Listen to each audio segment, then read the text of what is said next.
Y hoy vamos a estar en el libro de Éxodo, capítulo número 32. Dice la Escritura, vamos a leer desde el versículo 18 del capítulo anterior.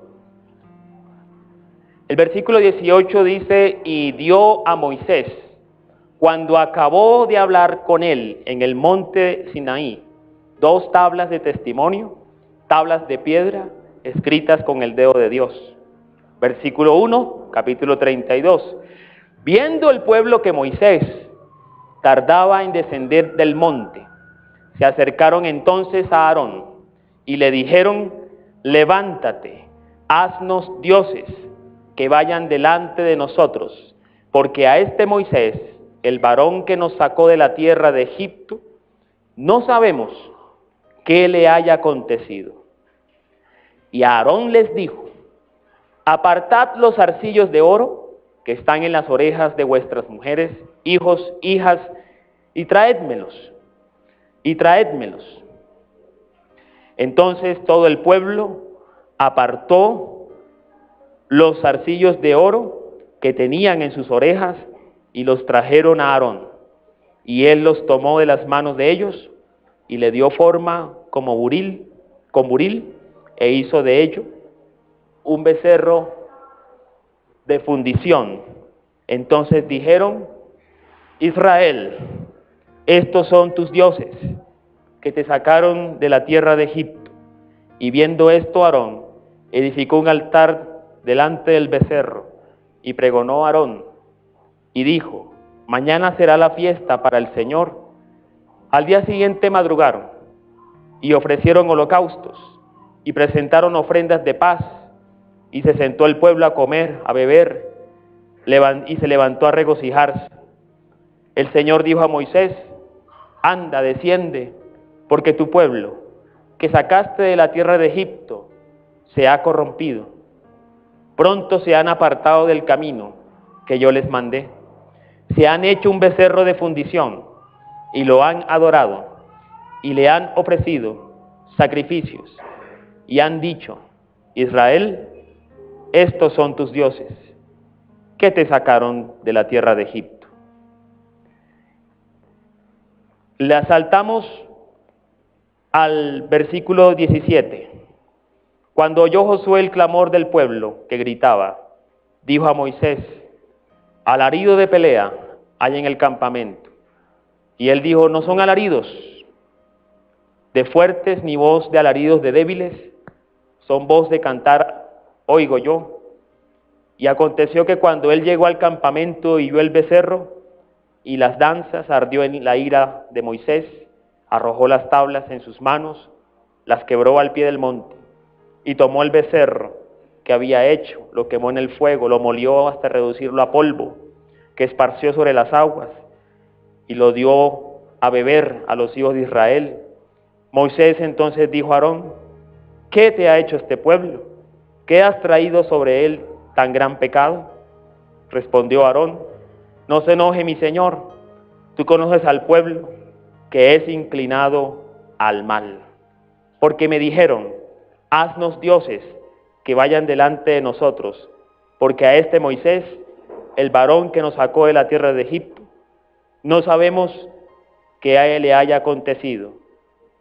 Y yo le respondí: ¿quién tiene oro? Apartarlo. Y me lo dieron, lo eché en el fuego, y de repente salió un becerro. Que el Señor bendiga su palabra y nos dé entendimiento. Amén.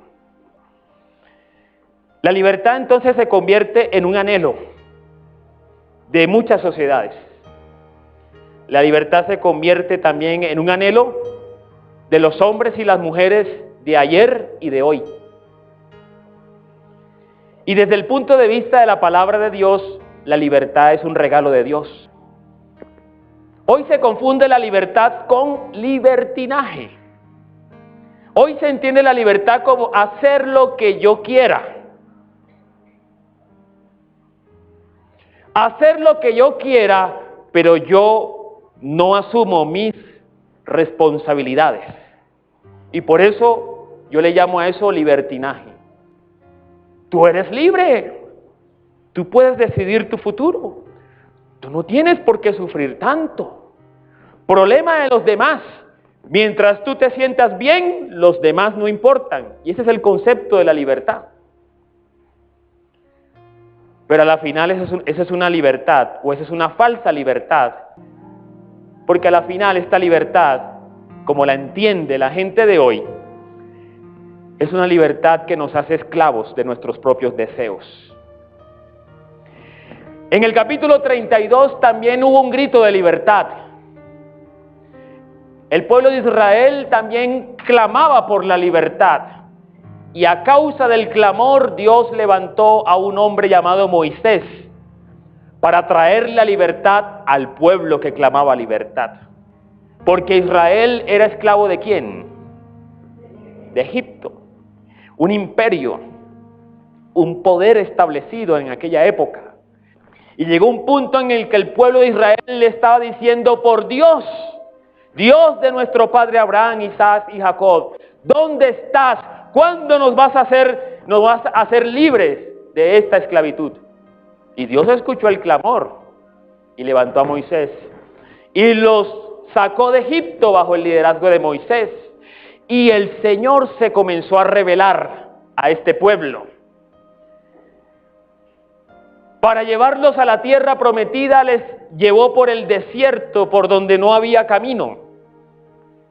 Y no era porque Dios quisiera que sufriera. No, era porque el Señor quería revelarse en el desierto. ¿Y por qué en el desierto? Porque es en el desierto donde el ser humano reconoce que no tiene las fuerzas propias para seguir viviendo. El pueblo de Israel, cuando sufría, se quejaba. Y llegaba un punto en que decía: Señor, ¿para eso nos has traído a este desierto? ¿Para hacernos sufrir? ¿No era mejor que nos hubiésemos quedado en Egipto, donde teníamos por lo menos el pan de cada día y el techo de cada día? Pero el Señor, en medio de esa testarudez, Él seguía revelándose. Trajo pan, ¿de dónde? Del cielo, llamado maná. Tuvieron sed y Dios guió a Moisés para traer agua. Y uno se pregunta: ¿pero cómo puede salir agua de una roca? Pero ese es el Señor. Él es el que hace que las cosas sean. Y así se estaba revelando Dios. En este capítulo 32, el Señor quería entregarles un manual de vida sobre cómo conducirse hacia la libertad con la que los había llamado. Y ese manual es lo que se conoce como las tablas de la ley.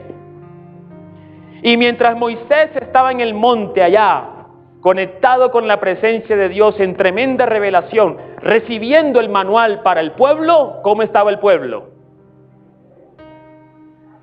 El pueblo estaba afanado y desesperado, porque no veían a Moisés. Ya llevaba más de 40 días y 40 noches y Moisés nada que descendía, y algunos comenzaron a decir: eso fue que el Señor nos abandonó. Y sabe que cuando uno va camino hacia las promesas de Dios, hay momentos en los cuales uno se siente solo. Hay momentos en los cuales uno camina en la libertad a la que Cristo nos llama y estamos caminando en fe, pero hay momentos en los cuales percibimos que la presencia de Dios no nos acompaña, habiéndonos sacado. Y uno comienza a pensar y a decir: oiga, parece que el Señor nos traicionó, porque me siento solo y abandonado ahora a medio camino.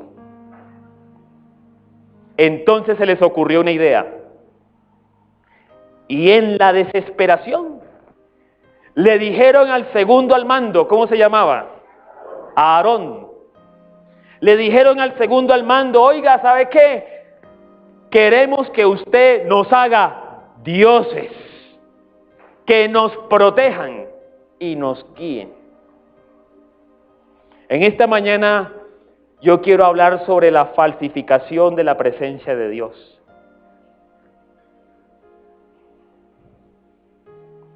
Porque lo que ocurrió en el capítulo 32 es una falsificación de la presencia de Dios. Cuando uno tiene un billete falso, a primera vista uno sabe que es falso.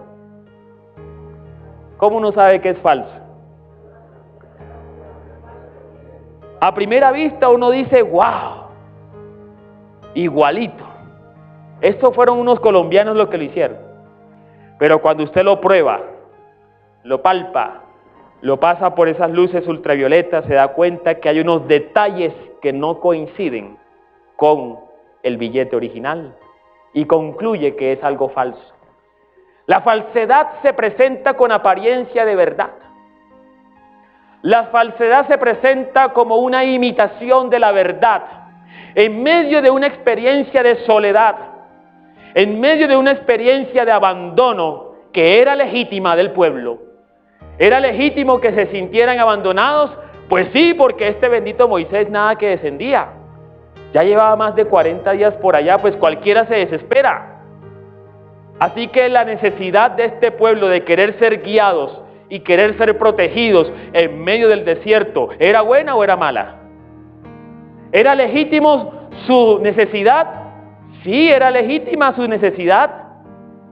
Querer ser protegidos, querer ser guiados cuando se encontraban en el desierto.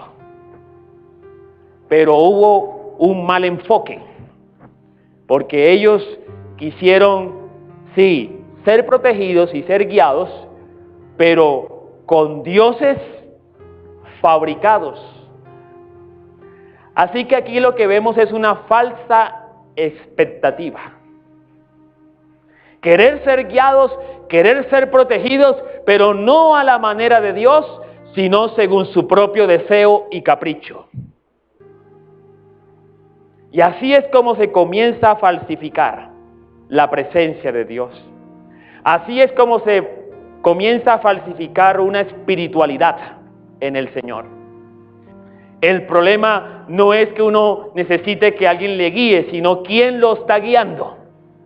¿Quién, sobre qué base usted está orientando su propia vida? En medio del desespero, este pueblo pide que le hagan unos dioses para ellos. Unos dioses que les sirvan a sus propias necesidades. Unos dioses que les permita conectarse con la presencia de Dios. En segundo lugar, también podemos observar con qué materiales se hicieron estos dioses. ¿De dónde habían sacado el oro? De Egipto. ¿Y qué pasa? ¿Qué creen ustedes que sucedería cuando vieran ese becerro de oro? ¿Qué les traería a su memoria? ¡Ah! Es que Egipto era tan bueno. Entonces aquí no solamente tenemos una falsa expectativa, sino una falsa imagen de Dios. Cuando queremos que la imagen de Dios sea conforme a nuestro deseo. Dicho de otra manera y en términos coloquiales, cuando hacemos de Dios un amuleto personal. Cuando hacemos de Dios un Dios bombero. Donde le pedimos todo a Dios y nada le entregamos a Dios. Donde pedimos que Dios nos sirva, pero nosotros no queremos servirle al Señor. De manera que cuando, me imagino que estaban observando ese becerro, en vez de traerles la libertad, lo que hacía era reproducir esa esclavitud mental y espiritual en la que el pueblo todavía se mantenía. Ahora escuche bien esto. La falsa imagen de Dios que trajo. Cuando leímos allí que Josué, que estaba con Moisés en el monte, descendían, ¿qué escuchaban? Una algarabía, como decimos nosotros, una bulla, un ruido. ¿Y qué significa eso? Que la falsa imagen de Dios, la falsa presencia de Dios, trajo en la vida de este pueblo libertad o confusión. Porque eso es lo que pasa. Porque ese Dios que uno crea está hecho conforme a nuestros deseos. Y nuestros deseos siempre nos llevan a caminos de muerte, caminos de separación. El ser humano por sí solo no tiene la capacidad de elegir bien, porque su deseo es pecaminoso. Y cuando uno tiene una naturaleza inclinada al mal, por sí solo no puede elegir bien. Elige, pero no elige bien. Si uno tiene una naturaleza mala, elegirá mal. Y ese fue el problema de este pueblo. Hay una frase que se usa mucho aquí, y es la frase duro de cerviz. Versículo 9. El Señor dijo a Moisés: yo he visto a este pueblo, que por cierto es pueblo de dura cerviz. ¿Cómo entender esta frase?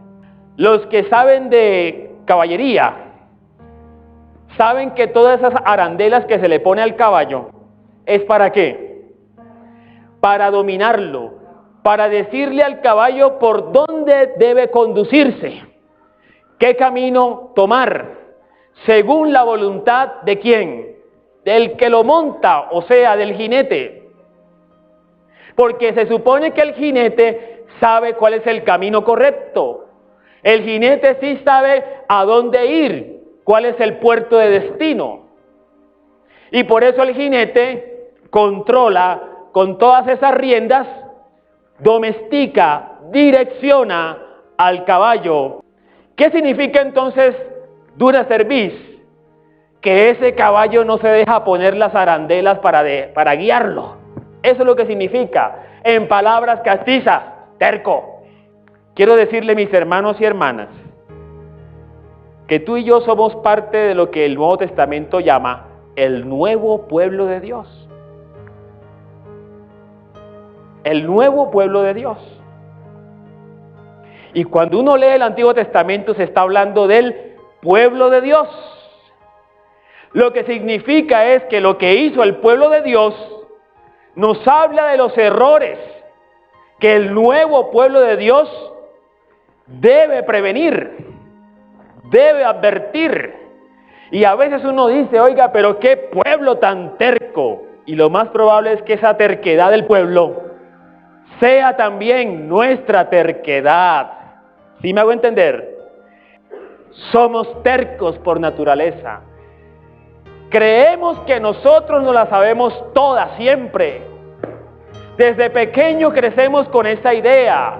Los padres nos dicen: por aquí no es, y uno que dice: por aquí es. La terquedad nos conduce siempre a la muerte.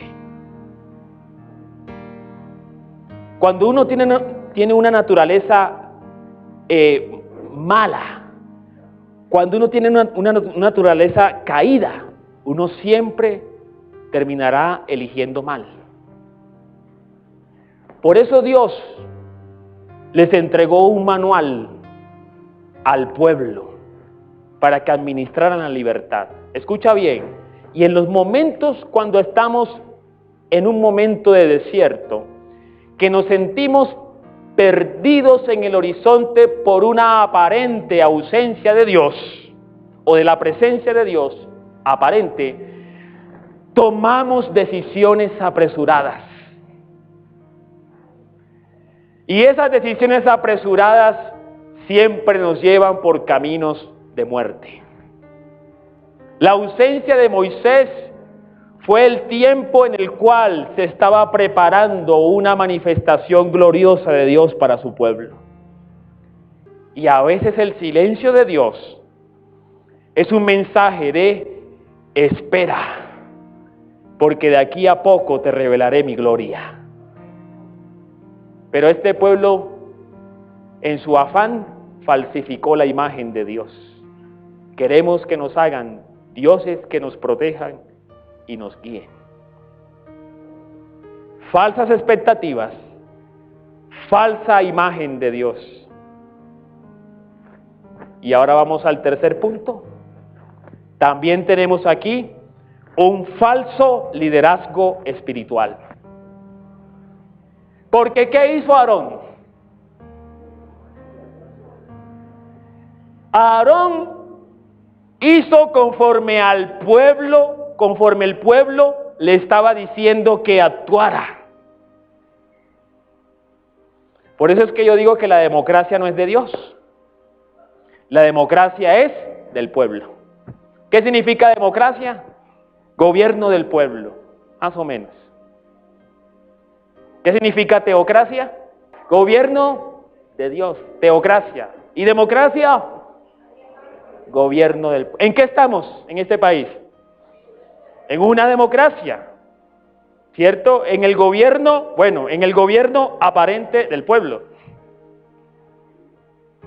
Así que la democracia no es de Dios, sino del pueblo. Desde el punto de vista bíblico, la voz del pueblo no es la voz de Dios. Porque cuando hay un pueblo pecaminoso, el pueblo elegirá mal. El pueblo decidirá mal. Y Aarón creyó que estaba en una democracia. Y dijo: lo que diga el pueblo, eso se hará. Así que tenemos un falso liderazgo espiritual, porque no los llevó a la verdadera libertad.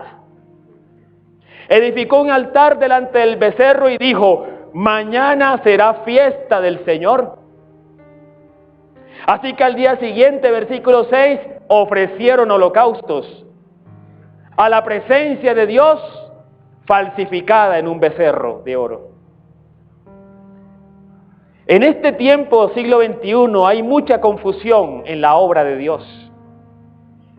En este tiempo, siglo XXI, hay muchos mensajes, muchos predicadores, muchas doctrinas, muchas iglesias que hablan en nombre del Señor.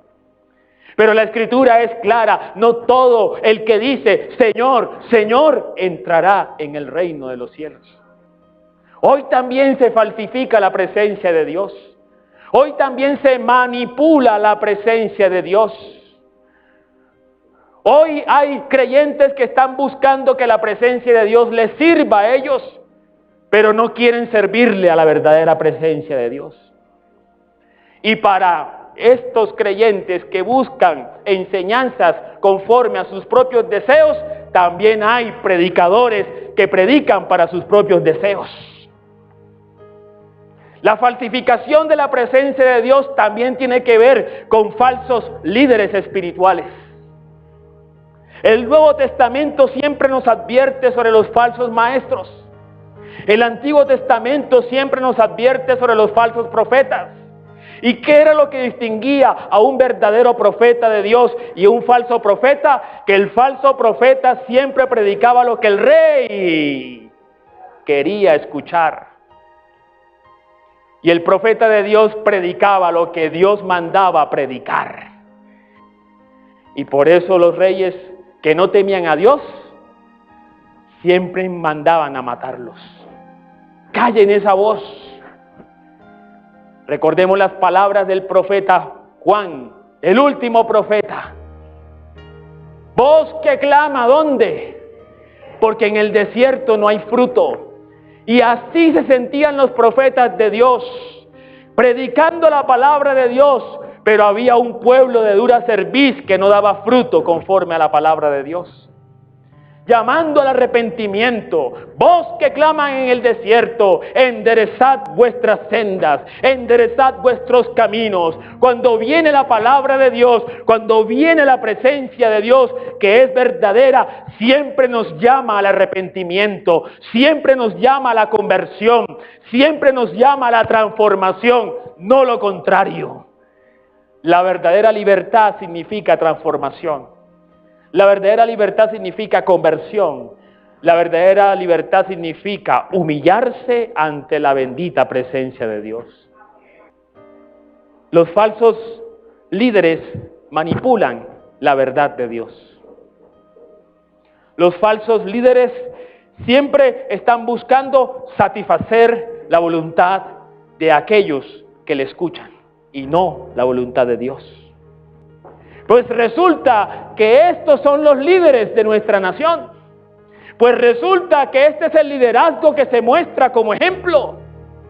Pues resulta que este es el liderazgo que tenemos con nuestros niños y con nuestras niñas. Es lo que están viendo, es lo que escuchamos y vemos por los noticieros. Pues resulta que ese liderazgo demagógico es un liderazgo que no siempre lleva al pueblo que lidera a la verdadera libertad. Siempre los lleva a caminos de confusión. ¿Y sabe qué hizo Aarón cuando Moisés lo confrontó? Él dijo, no, yo no hice nada. Yo solamente le dije al pueblo que si tenía oro. Y colorín colorado salió un becerro. Porque es más o menos lo que uno lee allí, ¿no? Como que Aarón está haciendo esto al final, ¿no? Como diciendo, uy, la embarré. Y el falso líder, cuando embolata a la gente, ¿qué hace? Suerte que te vi. ¿Cuál es la diferencia entre el verdadero pastor y el falso pastor?